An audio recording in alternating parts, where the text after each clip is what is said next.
Hello student, welcome to Swati's classes. आज हम देखेंगे 7th स्टैंडर्ड का science lesson number 5 food safety. Student, previous video में हमने ऑलरेडी हाफ चैप्टर का पार्ट देख लिया है। अगर आपने नहीं देखा है तो प्रीवियस वीडियो जाके ज़रूर देखिए, आपको लेसन स्टार्टिंग से अच्छे से समझ में आएगा। और अगर आपने सब्सक्राइब नहीं किया है चैनल को तो सब्सक्राइब ज़रूर कीजिए, ताकि आपको सारे लेसन का नोटिफिकेशन मिलता रहेगा और आप लेक्चर सब अटेंड कर सकते हो। तो देखिए, हमने देखा था प्रीवियस वीडियो में कि फूड से हमें कौन से न्यूट्रिएंट मिलते हैं, वो हमारे लिए क्यों ज़रूरी है, ये हमने देखा था। उसके बाद फूड स्पॉइलेज क्यों होता है ये हमने देखा था। Factors responsible for food spoilage, तो ये जो फूड स्पॉइलेज होता है इसके लिए कौन से फैक्टर रिस्पॉन्सिबल है ये भी हमने देखा था।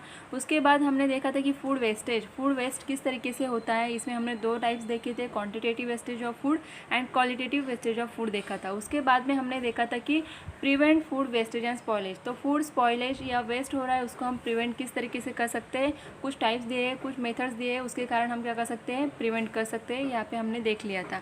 तो चलिए देखते हैं हम नेक्स्ट टॉपिक्स इस लेसन के, ऑब्जर्व एंड डिस्कस। तो यहाँ पे हमें दिख रहा है कि एक क्वेश्चन दिया है हमें, what can we do to avoid use of rice grain as a akshata and to prevent wastage of food during wedding feast. तो यहाँ पे दिया क्या है हमें कि जो अक्षता यूज़ की जाती है, अक्षता मीन्स क्या कि जहाँ पे वेडिंग जो होती है, वेडिंग में दूल्हे और दुल्हन के ऊपर क्या किया जाता है, जो कलरफुल राइस होते हैं उसको फेंका जाता है, तो उसे अक्षता कहा जाता है, जो कलरफुल राइस होते हैं उसे। तो अभी देखिए, अगर शादी में अक्षता यूज़ की जाती है, उसको फेंका जाता है, तो जो नीचे ज़मीन पे गिरने वाले जो राइस है वो तो कोई यूज़ करेगा नहीं, तो ये क्या हो जाएगा, वेस्ट हो रहा है यहाँ पे राइस। तो इसको हम अवॉइड किस तरीके से कर सकते हैं, यहाँ पे क्या यूज़ कर सकते हैं, हम फ्लावर्स को यूज़ कर सकते हैं। अक्षता यूज़ ना करते हुए हम क्या करेंगे, फ्लावर्स को यूज़ करेंगे, तो यहाँ पे कितना सारा राइस बच सकता है। And to prevent wastage of food during wedding feast, जो वेडिंग्स होते हैं तो इनमें हम खाना जो खाते हैं तो उसका भी वेस्टेज कई सारा होता है, क्योंकि कई सारे गेस्ट क्या करते हैं, जितना उनको खाना होता है उससे भी ज़्यादा क्या करते हैं, प्लेट में लेते हैं और फिर नहीं खाते, तो क्या हो जाएगा, फूड वेस्ट हो जाता है। तो ऐसे जगह पे हम क्या कर सकते हैं ये हमें सोचना है। उसके बाद यहाँ पे हमें दिख रहा है वर्ल्ड फूड डे कब होता है, 16 अक्टूबर। तो 16 अक्टूबर क्या मनाया जाता है, वर्ल्ड फूड डे। और क्यों करते हैं हम, to work towards food security and avoid food wastage. तो क्यों मनाते हैं हम लोग वर्ल्ड फूड डे, क्योंकि हमें क्या करना है, फूड की सिक्योरिटी करना है एंड जो फूड वेस्टेज होता है उसको क्या करना है, अवॉइड करना है। तो यहाँ पे आपको जो डेट दी है उसको याद रखना है, 16 अक्टूबर।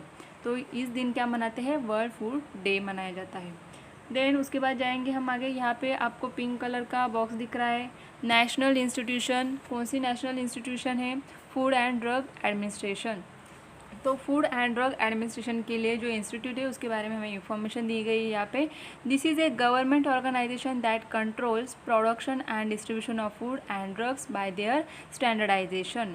तो ये इंस्टीट्यूशन का काम क्या है, ये गवर्नमेंट इंस्टीट्यूशन है, ये क्या काम करती है कि फूड का प्रोडक्शन है, ड्रग्स जो दवाई या उनका प्रोडक्शन और उनका डिस्ट्रीब्यूशन प्रॉपर तरीके से किया जाता है कि नहीं, वो स्टैंडर्डाइज है कि नहीं, ये देखने का काम करते हैं। Food safety and standardisation authority of India, जिसका नाम दिया है हमें यहाँ पे शॉर्ट फॉर्म में FSSAI, has been establish as per the food safety and standardisation act 2006। तो ये क्या है, एक इंस्टीट्यूशन है, नेशनल इंस्टीट्यूशन हमारे इंडिया की, जो क्या काम करती है, प्रोडक्शन जो भी होता है फूड का या ड्रग्स का, उसका प्रोडक्शन अच्छे से हो रहा है कि नहीं, उसका डिस्ट्रीब्यूशन और उसका स्टैंडर्डाइजेशन, ये सब देखने का काम करते हैं। देन यहाँ पे देखेंगे हम, आगे दिया है हमें फूड स्टोरेज एंड प्रिजर्वेशन। तो हमें फूड स्टोरेज किस तरीके से करना है एंड उनको प्रिजर्व कैसे कर सकते हैं। We have learnt about various methods of safe storage of food like freezing, drying, boiling, airtight packing etc. तो हम क्या कर सकते हैं, हमारे जो फूड है उसको स्टोर करने की कुछ मेथड्स है वो यूज़ करते हैं तो फूड स्पॉइल नहीं होगा। तो यहाँ पे स्टोरेज करने की कुछ मेथड्स दी है, जैसे कि फ्रीजिंग है, हम फ्रूट्स वेजिटेबल्स को क्या कर सकते हैं, फ्रीज़ में रख सकते हैं, या फिर जो भी चीज़ें हम फ्रीज़ में रख सकते हैं तो वह क्या होगा, वो स्पॉइल नहीं होगा। ड्राइंग मतलब ग्रेन्स है तो ग्रेन्स को क्या कर सकते हैं, हम ड्राई कर सकते हैं सनलाइट में। बॉइलिंग है, बॉइलिंग यूज़ कर सकते हैं हम लोग। देन ईयर टाइट पैकिंग है, अगर जो चीज़ें हवा लगने के कारण ख़राब हो जाती है जल्दी से तो उनको हम क्या कर सकते हैं, ईयर टाइट पैकिंग कर सकती है उनकी, उसके कारण क्या होगा, फूड वेस्ट नहीं होगा या फिर ख़राब नहीं होगा। This different methods prevent the growth of microorganism in food and thereby save the food from spoiling. तो इसके कारण क्या होगा, जो माइक्रो ऑर्गेनिज्म प्रेजेंट होते हैं एयर में तो इसके कारण अगर फूड स्पॉइल हो रहा है, ख़राब हो रहा है, तो ये नहीं होगा। उसके बाद देखना है हमें food protection and food preservation. तो फूड प्रोटेक्शन क्या होता है, फूड प्रिजर्वेशन क्या है, ये हमें देखना है। तो सबसे पहले हम देखेंगे फूड प्रोटेक्शन के बारे में। Prevention of food spoilage by microbial growth and infestation by pest is called food protection. तो फूड प्रोटेक्शन का मीनिंग क्या दिया है यहाँ पे, कि हमें क्या करना है, जो माइक्रोबियल ग्रोथ के कारण फूड स्पॉइल हो रहा है या फिर पेस्ट जो होते हैं उनके कारण इन्फेस्टेशन हो रहा है फूड में और फूड स्पॉइल हो रहा है, ये हमें नहीं होने देना है, उसको प्रिवेंट करना है। कि जैसे कि देखो यहाँ पे अगर हम मिल्क का एग्जांपल लेते हैं, तो मिल्क को अगर हम फ्रीजिंग नहीं करेंगे, फ्रीज में नहीं रखते, तो क्या हो जाएगा, दूध ख़राब हो जाता है, ख़राब होता है, उसमें माइक्रोबियल ग्रोथ हो जाती है। वैसे ही हम दूसरा एग्जांपल लेंगे ग्रेन्स का। अगर ग्रेन्स को हम अच्छे से ड्राई करके नहीं रखेंगे, स्टोर नहीं करते, तो उसमें पेस्ट जो कीड़े लग जाते हैं, उसके कारण क्या होते हैं, ग्रेन्स ख़राब हो जाते हैं। तो हमें इन सबको क्या करना है, प्रिवेंट करना है, इसे हम फूड प्रोटेक्शन बोलते हैं। फूड प्रिजर्वेशन क्या होता है, use of various preservative. Second यहाँ पे दिया है हमें food preservation, use of various preservatives to prevent for a long period of time food spoilage due to internal factors is called food preservation. तो food preservation में हमें क्या करना है, कुछ प्रिजर्वेटिव्स यूज़ करनी है, उनके कारण लॉन्ग टर्म तक क्या होता है, फूड को हम बचा सकते हैं ख़राब होने से, तो इसे बोला जाता है फूड प्रिजर्वेशन। चलिए अब देखते हैं नेक्स्ट पेज पे क्या दिया है हमें। यहाँ पे दिए गए हैं हमें मेथड्स ऑफ फूड प्रोटेक्शन। तो यहाँ पे बहुत सारी जो मेथड्स है उसके कारण हम क्या कर सकते हैं, फूड को प्रोटेक्ट कर सकते हैं। तो फर्स्ट दिया है हमें, फर्स्ट मेथड है फ्रीजिंग। फ्रीजिंग क्या होती है, biological and chemical reaction in food materials are slow down at a low temperature. अगर टेम्परेचर लो है तो क्या होता है, बायोलॉजिकल एंड केमिकल रिएक्शन भी स्लो हो जाती है। जैसे कि अगेन हम एग्जांपल लेंगे मिल्क का।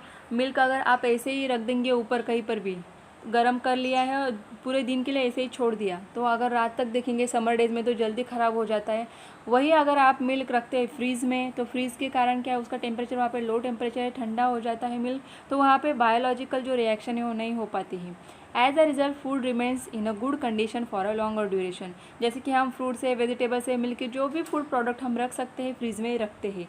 That is why refrigerator are use in the kitchen. इसीलिए हम क्या करते हैं, रेफ्रिजरेटर फ्रीज यूज़ करते हैं किचन में, ताकि बहुत सारा जो फूड है जो ऊपर रखने के कारण ख़राब हो रहा है टेम्परेचर के कारण, उसे हम क्या कर सकते हैं, फ्रिज में रख सकते हैं, जिसके कारण टेम्परेचर क्या होगा, लो होगा, और बायोलॉजिकल और केमिकल जो रिएक्शन होती है उसके कारण जो फूड ख़राब होता है वो नहीं होगा। इसीलिए हम किचन में रेफ्रिजरेटर यूज़ करते हैं। उसके बाद सेकेंड यहाँ पे मेथड दी है स्मोकिंग। स्मोकिंग क्या होता है, food is preserve with the help of smoke. Aluminium phosphide is use in this method. तो एक मेथड है जिसमें एल्यूमिनियम फॉस्फाइड का स्मोक क्या किया जाता है, फूड को प्रिजर्व करने के लिए यूज़ किया जाता है। स्मोक मीन्स धुआं है, यहाँ पे जो एल्यूमिनियम फॉस्फाइड से मिलता है या फिर तैयार किया जाता है, वो स्मोक यूज़ करते हैं फूड प्रिजर्व करने के लिए। यहाँ पे नेक्स्ट हमें दिख रहा है यूज़ ऑफ इंसर्ट गैस। तो यहाँ पे इंसर्ट गैस क्या है ये देखना है हमें। Nitrogen gas is filled in air tight packets of potato wafers and other food products, thus preventing the growth of fungus and insects in them. जैसे कि आपने देखा होगा, आप पोटैटो वेपर्स वगैरह चिप्स खाते हो, तो जब पैकेट खोलते हो तो उसमें बहुत सारी एयर निकलती है, आपने देखा होगा। तो उसमें क्या भरा हुआ रहता है, नाइट्रोजन गैस फिल करते हैं। क्यों, क्योंकि उसमें फूड प्रोडक्ट्स को हमें क्या करना है, प्रिवेंट करना है, उसमें फंगस ना लगे या फिर इंसेक्ट ना जा सके और हमारा फूड ख़राब ना हो। इसके लिए जो फूड पैकेट्स होते हैं उसमें नाइट्रोजन गैस फिल किया जाता है या फिर भरा हुआ रहता है। यूज़ ऑफ प्रिजर्वेटिव्स, और क्या कर सकते हैं हम, प्रिजर्वेटिव्स को यूज़ कर सकते हैं। प्रिजर्वेटिव्स यहाँ पे टू टाइप्स के होते हैं, एक है natural preservatives. Some naturally available materials like salt, sugar, oil are use to preservatives in pickles, jams, मुरम्बास, पेठास एक्सेट्रा। तो आपने पिकल खाया होगा, जाम भी आप लोग खाते हैं, मुरम्बा खाते हैं, तो उसमें यूज़ क्या किया जाता है, जैसे कि पिकल है, इसमें सॉल्ट और ऑयल, ये दो चीज़ ज़्यादा मिलाई जाती है। इसके कारण हम देखते हैं कि घर में अचार अगर आप बनाते हो ना, तो सालों सालों क्या होता है, टिक पाता है। जाम्स का भी वैसा ही, जाम में हम क्या डालते हैं, शुगर है, मुरम्बा में भी क्या करते हैं हम, शुगर। तो जो शुगर ऐड की जाती है ये क्या है, नेचुरल प्रिजर्वेटिव्स। हमें नेचुरली जो चीज़ें मिलती है जैसे कि सॉल्ट, शुगर, ऑयल, ये क्या है, नेचुरल मटेरियल है। इनको हम जब यूज़ करते हैं हमारे फूड में तो क्या होता है, नेचुरली प्रिजर्वेशन होता है फूड का। जैसे पिकल, जाम्स, मुरम्बा, पेठा है, तो इसमें ये यूज़ करके क्या करते हैं, इनको सालों साल प्रिजर्व कर सकते हैं हम। दूसरा है यहाँ पे केमिकल प्रिजर्वेटिव।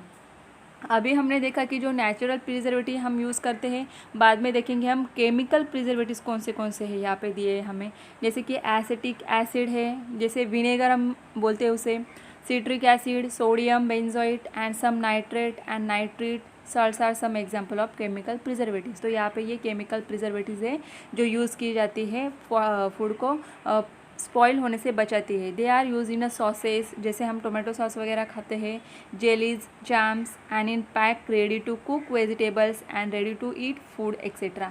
जो कुछ पैकेट्स आते हैं जिनको हम तुरंत खाना बना सकते हैं, मतलब वेजिटेबल्स अगर है उनको हम काटते हैं, पकाते हैं, ये करते हैं। तो कुछ पैकेट ऐसे थे कि रेडी टू कुक जैसे है, निकाले आप तुरंत ही खाना बना सकते हैं। तो ऐसे जो है इनमें केमिकल प्रिजर्वेटिव्स यूज़ किए जाते हैं। This preservatives keep the food safe for a very long duration. तो इसके कारण क्या हो रहा है, केमिकल प्रिजर्वेटिव्स के कारण ज़्यादा देर तक हम फूड को सेफ रख सकते हैं। देन यहाँ पे दिया है यूज़ ऑफ इंसेक्टिसाइड्स। हम इंसेक्टिसाइड्स को कैसे यूज़ करते हैं। Malathion is spread on the gunny bags containing food grains. तो जो फूड ग्रेन्स की बैग्स होती है उस पर मेलेथियन स्प्रे किया जाता है, जिसके कारण इंसेक्ट्स उन्हें ख़राब ना कर सके। देन यहाँ पे हमें देखना है, नेक्स्ट दिया है इरेडिएशन। इरेडिएशन क्या होता है। In this method food is exposed to ionising radiation such as high energy electron emitted by accelerators. तो इसमें क्या करते हैं, हाई एनर्जी इलेक्ट्रॉन्स जो होते हैं उनको एक्सपोज किया जाता है फूड के ऊपर, या फूड एक्सपोज करते हैं इस आयोनाइजिंग रेडिएशन के नीचे। X rays, gamma rays emitted by a radioactive isotope etcetera. तो ये मेथड क्या करते हैं, वहाँ पे इरेडिएशन में यूज़ होता है। This process destroy the microbes, insects etcetera.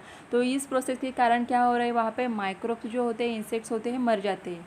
Shelf life of fruits increases due to increase in ripening period. तो यहाँ पे फ्रूट्स के लिए भी ये मेथड यूज़ की जाती है। जो फूड पकाने का टाइम होता है उसको क्या किया जाता है, इंक्रीज, जो टाइम होता है उसको इंक्रीज किया जाता है। The shelf life of potatoes and onion increases due to slow down sprouting. आपको पता है पोटैटोज, ओनियंस, अगर ओनियंस है उनको अगर हम ज़्यादा देर तक रखेंगे, ज़्यादा दिन तक रखते हैं, तो आपको पता है पोटैटोज में ऐसे ग्रीन कलर के स्प्राउटिंग दिखने लगते हैं। तो ये इरेडिएशन के कारण क्या कर सकते हैं, हम इसको स्लो डाउन कर सकते हैं। उसके बाद की मेथड है पास्चराइजेशन। पास्चराइजेशन ये मेथड किस में यूज़ होती है, मिल्क में। This method involves heating the milk और other similar food stuff up to a certain temperature. Example है milk at 80 degree Celsius for 15 minutes and cooling it quickly. तो pasteurisation में क्या किया जाता है, हीटिंग मेथड यूज़ की जाती है। अगर मिल्क की बात करेंगे तो मिल्क को 80 डिग्री सेल्सियस तक 15 मिनट्स के लिए क्या किया जाता है, 18 डिग्री तक क्या किया जाता है, हीट किया जाता है, और उसके बाद उसको क्या करते हैं, कूल करते हैं। This destroys the microbes present in the milk and it keeps for a longer duration. 80 degree पे उसको हीट करने के कारण क्या होते हैं, जितने भी उसमें माइक्रोब्स प्रेजेंट होते हैं वो क्या होते हैं, मर जाते हैं, और मिल्क को हम लॉन्गर पीरियड के लिए या फिर लॉन्गर ड्यूरेशन के लिए यूज़ कर सकते हैं। उसके बाद जाएंगे नीचे, यहाँ पे दिख रहे हैं हमें 2 बॉक्स दिख रहे हैं। यहाँ पे फर्स्ट में दिया है, in Maharashtra irradiation plants have been install at Lasalgaon for onions and potatoes and at Navi Mumbai for spices and condiments. तो महाराष्ट्र में एक प्लेस है जहाँ पे लासलगांव, यहाँ पे ओनियंस का बहुत बड़ा मार्केट है। तो ओनियंस और पोटैटोज के लिए इरेडिएशन प्रोसेस यूज़ की जाती है, एंड नवी मुंबई में स्पाइसेस एंड कंडिमेंट्स जो होते हैं उनके लिए ये प्रोसेस यूज़ किया जाता है। सेकेंड बॉक्स में देखेंगे, great scientist the microbiologist Louis Pasteur develop the techniques of preserving the quality of food by raising its temperature to prevent microbial growth in the food. जो लुइस पास्चर थे, इन्होंने ये technique found किया था कि microbial growth को हम avoid कर सकते हैं फूड में, किसके कारण, टेम्परेचर के कारण। अगर टेम्परेचर रेज होता है, इंक्रीज होता है, उसके कारण हम क्या कर सकते हैं, माइक्रोबियल ग्रोथ को फूड में कम कर सकते हैं। देन जाएंगे हम नेक्स्ट पेज पे, what is mean by adulteration of food. तो हमें यहाँ पे देखना है कि अडल्ट्रेशन मीन्स क्या, मिलावट। जो भी खाना, जो भी फूड है, जैसे कि ग्रेन से, फ्रूट से, जो भी है फूड, उसमें अडल्ट्रेट किया जाता है, मतलब मिलावट की जाती है, जिसके कारण फूड की क्वांटिटी ख़राब होती है। तो कैसे ये हमें इस यहाँ पे क्या करना है, देखना है। तो यहाँ पे देखिए आपको दिख रहा है कंप्लीट द फॉलोइंग टेबल, और दूसरी जगह पे ये बॉक्स दिख रहा है येलो कलर का, food is adulterated in this way too. तो किस तरीके से फूड अडल्ट्रेट हो रहा है। फर्स्ट दिया है हमें, removal of some important components of food, for example removal of fat content of milk, essence of cloves, cardamoms and etcetera. तो यहाँ पे क्या दिख रहा है हमें, किस तरीके से अडल्ट्रेट किया जा रहा है कि जो इम्पोर्टेंट कंपोनेंट्स होते हैं उस फूड की, उससे क्या किया जाता है, रिमूव किया जाता है। जैसे कि content of milk, fat content of milk, milk से फैट निकाला जाता है। एसेंस ऑफ क्लोज, कैरेडमस, ये उसके एग्जाम्पल है। उसके बाद सेकेंड दिया है हमें mixing of a low quality inedible और चीपर मटेरियल और a harmful colour with the food. तो जो फूड हमें नेचुरली अच्छे से मिलता है उसमें क्या करते हैं, लो क्वालिटी की मिक्सचर जो है मिक्स कर देते हैं, या फिर चीपर मटेरियल जो अच्छा नहीं, बिल्कुल भी गंदा है, उसको भी उसमें मिक्स कर देते हैं और हार्मफुल कलर भी था फूड। तो जो फूड हम खाते हैं उसमें भी क्या करते हैं, कलर को मिक्स करके देते हैं, इसे ही अडल्ट्रेटेड बोलते हैं। Mixing of some harmful materials like small stones, fine sand, iron filings, urea, dung of horse and sawdust, ये सारे मटेरियल्स क्या करते हैं, जो यूज़ करते हैं इसमें फूड में, इसके कारण क्या होते हैं, हमें हार्मफुल हो सकते हैं। देखिए यहाँ पे हमें एक टेबल दिख रहा है आपको, कंप्लीट द फॉलोइंग टेबल, जहाँ पे हमें दिए food stuff and adulterant. Adulterant means food में जो चीज़ मिक्स की जाती है, जो ख़राब है, जिसे मिक्स किया जाता है, वो होती है अडल्ट्रेंट। तो यहाँ पे फर्स्ट दिया है हमें मिल्क। तो मिल्क में अडल्ट्रेंट क्या आएगा, जैसे कि कॉस्टिक सोडा है, ग्लूकोज है, इसे क्या किया जाता है, मिल्क में यूज़ किया जाता है और फिर बेचा जाता है, जिसके कारण मिल्क क्या होता है, अडल्ट्रेट होता है। उसके बाद दिया है हमें red chilli powder. Red chilli powder में किसको मिला जाता है, ब्रिक का पाउडर होता है या फिर सॉल्ट पाउडर होता है, इसको मिक्स करते हैं फिर बेचते हैं। थर्ड दिया है हमें, यहाँ पे फूड स्टफ नहीं दिया है लेकिन अडल्ट्रेंट है इसका, सीड्स ऑफ पपाया। तो यहाँ पे पेपर कॉर्न जो होते हैं वो भी कैसे दिखते हैं, जैसे कि सीड्स ऑफ पपाया दिखती है, सेम वैसे ही पेपर कॉर्न भी दिखते हैं। तो पेपर कॉर्न में सीड्स ऑफ पपाया को मिक्स किया जाता है। फोर्थ है आइसक्रीम। तो आइसक्रीम में पेपर ऑयल मिला जाता है, नाइट्रेट, वॉशिंग पाउडर, ये सब चीज़ें क्या की जाती है, मिलाई जाती हैं। और फिर ये होता है फूड हमारा adulterate. The health of all people, young and old, poor और rich, is endangered by food adulteration. जहाँ मतलब रिच इंसान है या फिर पुअर है, यंग है या ओल्ड है, सबके लिए क्या ये अच्छी चीज़ बिल्कुल भी नहीं है। हर एक के फूड में क्या हो रही है, आजकल मिलावट हो रही है, जिसके कारण हमारी हेल्थ ख़राब होती है। Different types of adulterant affects our health in a different ways. Obviously अगर फूड में कुछ अडल्ट्रेंट ख़राब चीज़ मिलाई गई है तो उससे हमारे हेल्थ को क्या होगा, अफेक्ट ज़रूर होगा, ये हमारे लिए हार्मफुल ज़रूर होगा। सम अडल्ट्रेंट कॉज एब्डोमिनल डिस्कम्फर्ट और पॉइजनिंग। कुछ जो अडल्ट्रेंट होते हैं उसके कारण एब्डोमिनल डिस्कम्फर्ट यूज होता है या फिर पॉइजनिंग होता है, फूड पॉइजनिंग हम जिसे बोलते हैं, ये भी हो सकता है। वाइल सम में affect the functioning of some organs if consume over a long period of time और इवन कॉज ऑफ कैंसर। अगर ऐसे अडल्ट्रेंट या फिर अडल्ट्रेंट मिक्स होने वाले जो फूड हम ज़्यादा दिन तक अगर कंटिन्यूसली खाते हैं तो इसके कारण हमारे बॉडी पे अफेक्ट होता है, इवन कैंसर तक हो सकता है हमें। देन हमें देखना है यहाँ पे आपको एक बॉक्स दिख रहा है, each one of us should think about what we eat every day and about the nutritive value and quality of the food we eat. हमें हर एक को ये सोचना चाहिए कि हम एक दिन में या फिर जो खाना खाते हैं वो कैसा है, किस तरीके से है, उससे हमें जो वैल्यूएबल या फिर हम बोल सकते हैं कि जो क्वालिटी होनी चाहिए फूड की वो मिल रही है कि नहीं, है हमें सोचना चाहिए। यहाँ पे देखिए हमें नेक्स्ट एक टेबल दिख रहा है। तो इस टेबल में हमें क्या दिया गया है ये अभी हमें यहाँ पे देखना है कि कुछ फूड स्टफ हमें दिए गए हैं, फूड मटेरियल और अडल्ट्रेंट। यहाँ पे दिख रहा है हमें कि फूड अडल्ट्रेंट है, टेस्ट दिए गए हैं कुछ। How will you find out if food has been adulterated.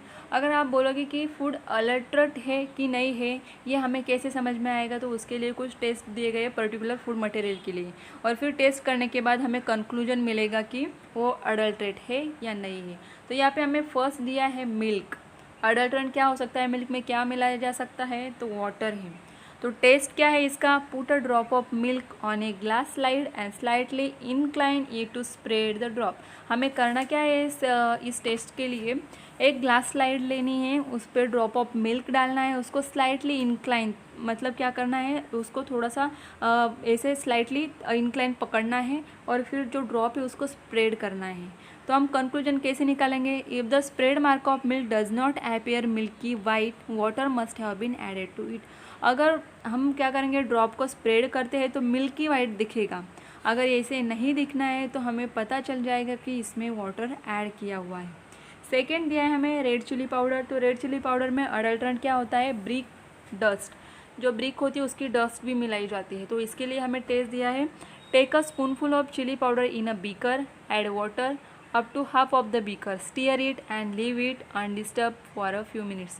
हमें करना क्या है, यहाँ पे स्पूनफुल चिली पाउडर लेना है, उसको बीकर में डालना है, उसमें वाटर हमें क्या करना है, हाफ बीकर तक पानी भरना है, उसको स्टीयर करना है, घुमाना है स्पून से, उसके बाद उसे ऐसे ही छोड़ देना है, फिर उसको डिस्टर्ब नहीं करना है और कुछ मिनट के बाद हमें देखना है। तो यहाँ पे हमें क्या कंक्लूजन मिलता है अगर ये अडल्ट्रेट है तो, if a red layer is seen settle at the bottom of the beaker, अगर बीकर में आपको बॉटम में अगर रेड कलर का लेयर दिख रहा है, सेटल हो मतलब सेटल हुआ है ऐसे दिख रहा है, तो it must have been adulterated with brick dust. अगर ब्रिक डस्ट उसमें है, प्रेजेंट है, मिलाई गई है, तो ये क्या हो जाती है, रेड कलर का लेयर जो है सेटल हो जाता है बॉटम में बीकर के। तो हमें पता चल जाएगा कि रेड चिली पाउडर में ब्रिक डस्ट प्रेजेंट है या फिर मिलावट की गई है। टर्मरिक पाउडर के लिए अडल्ट्रेंट है यहाँ पे मेटानिल येलो। उसका टेस्ट दिया है हमें, take a pinch of turmeric powder in a test tube, add a small quantity of water to it, shake the mixture and add a few drop of concentrated HCl। हमें क्या करना है कि turmeric pinch of turmeric powder लेना है, चुटकी भर powder लेना है टर्मरिक का, उसको टेस्ट ट्यूब में डालना है, उसमें स्मॉल क्वांटिटी ऑफ वाटर डालना है, उसको शेक करेंगे, उसके बाद कॉन्सेंट्रेटेड HCl जो होता है उसको ऐड करना है। फिर हमें कंक्लूजन देखना है क्या है, the mixture becomes red on addition of concentrated HCl and the red color does not disappear if metanil yellow is present. तो यहाँ पे क्या होगा, अगर मिक्सचर रेड हो रहा है एडिशन करने के बाद, कॉन्सेंट्रेटेड HCl हम ऐड करते हैं और मिक्सचर अगर रेड होता है तो यहाँ पे हमें समझ में आएगा red colour does not disappear, जो रेड कलर है डिसअपियर नहीं हो रहा है अगर मिथेनिल येलो इज़ प्रेजेंट। मिथेनिल येलो अगर प्रेजेंट है तो रेड कलर हमें दिखेगा वहाँ पे। और लास्ट में दिया है रवा, तो यहाँ पे क्या है, फाइन आयरन फिलिंग्स यहाँ पे मिलावट की जाती है। पास अ मैग्नेट थ्रू द रवा, अगर हम मैग्नेट को पास करेंगे रवा में तो iron filings are there to magnet, तो चिपक जाएगा, जो आयरन फिलिंग्स है वो किसको चिपक जाएगी, उस मैग्नेट को। तो हमें समझ में आएगा वहाँ पे कि यहाँ पे जो फाइन आयरन फिलिंग्स है रवा में मिक्स की गई है। उसके बाद नीचे दिया गया watch the video clips about food adulteration on www.youtube, एक वेबसाइट दी है, and make a identification kit for detecting food adulteration. तो फूड अडल्ट्रेट है कि नहीं इसके लिए जो किट यूज़ की जाती है वो आपको उस वेबसाइट पे मिलेगा। उसके बाद देखना है हमें यहाँ पे collect books which give more information about food adulteration, read and try to identify. तो इसके ऊपर अगर कुछ आपको बुक्स मिलते हैं तो आप उसको भी रीड कर सकते हैं, उससे भी आपको पता चल सकता है कि फूड अडल्ट्रेशन क्या होता है, किसके कारण हो रहा है, ये आपको डिटेल में क्या होगा इन्फॉर्मेशन मिलती रहेगी। उसके बाद हमें यहाँ पे 2 बॉक्सेस दिख रहे हैं, इनको हम रीड करेंगे। इन 1954 parliament pass the prevention of food adulteration act. तो यहाँ पे क्या है, अडल्ट्रेशन एक्ट फॉर्म हुआ था, it has been amended from time to time and the amendment of 1976 provides for a life imprisonment for the person involved in adulterating food with the harmful substances। तो यहाँ पे parliament में क्या है, 1954 में एक एक्ट पास किया गया था जिसके कारण अगर कोई पर्सन है जो अडल्ट्रेटिंग कर रहा है, फूड में हार्मफुल सब्सटेंस मिला रहा है, तो उसको क्या हो सकती है, यहाँ पे सज़ा हो सकती है। There are clear direction that food should be properly store, packing material should not एंगर द फूड और medicine and there should clear the legible information on it. अगर जो भी फूड आप स्टोर करते हो, पैकिंग करते हो, तो पैकिंग के ऊपर देखिए हमेशा किस तारीख को, किस डेट को पैक किया गया है मटेरियल, उसकी डेट होती है, एक्सपायरी डेट भी होती है। अगर वो फूड पैकेट हो या फिर मेडिसिन हो, उस पर डेट क्लियरली मेंशन की होती है। Then manufacturing date, expiry date and instruction for storage. तो स्टोरेज आपने क्या क्या किया है, उसमें कौन से न्यूट्रिएंट प्रेजेंट है। आप कोई भी फूड मटेरियल का या फिर फूड प्रोडक्ट का पैकेट लेते हो ना, उस पर आपको पूरी इन्फॉर्मेशन दी गई होती है कि फूड में कौन से न्यूट्रिएंट है, कितनी मात्रा में है, वो परसेंटेज में भी दिया जाता है। और फिर उसके बाद एक्सपायरी डेट, मैन्युफैक्चरिंग डेट, इसका पूरा डिटेलिंग वहाँ पर मिलता है। तो ये सब क्यों है कि जो एक्ट पास हुआ था उसमें ये सब चीज़ें दी गई है कि जो भी फूड प्रोडक्शन कर रहा है उसको ये कंपलसरी है, कोई उसको ये सब चीज़ें पैकिंग पे मेंशन करनी है। उसके बाद हमें सेकंड जो ग्रीन कलर का बॉक्स दिख रहा है उसमें देखना है, फर्स्ट वन दिया है यहाँ पे, some chemicals are injected into fruits to make them more attractive and tasty. तो यहाँ पे क्या किया जाता है कि जो फ्रूट्स को अट्रैक्टिव बनाने के लिए उसमें इंजेक्शंस लगाए जाते हैं केमिकल्स के।